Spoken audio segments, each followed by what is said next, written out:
Ginekoloqa getmək üçün 5 əsas səbəb. Birincisi, qanlı ifrazat.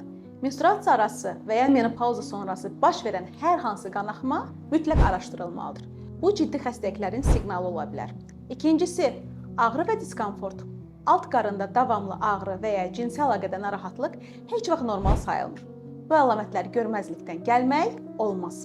Üçüncüsü, nizamsız aybaşı. Dövrlərin çox uzun, çox qanlı və ya nizamsız olması hormonal və ya üzv problemlərin göstəricisidir. Dördüncüsü, uşaqlıq və hamiləlik problemləri. Hamilə qalmaqda çətinlik varsa, vaxt itirmədən həkimə müraciət etmək lazımdır. Beşincisi, ultrasəs müayinəsində və testlərdə şübhəli nəticələr. Polip, kist, mioma və ya başqa şübhəli tapıntılar varsa, gözləyək keçər yanaşması vəziyyəti ağırlaşdıra bilər. Unutmayın, ginekoloqa vaxtında getmək həm sağlamlığınızı, həm də gələcək analıq şansınızı qorumaq deməkdir.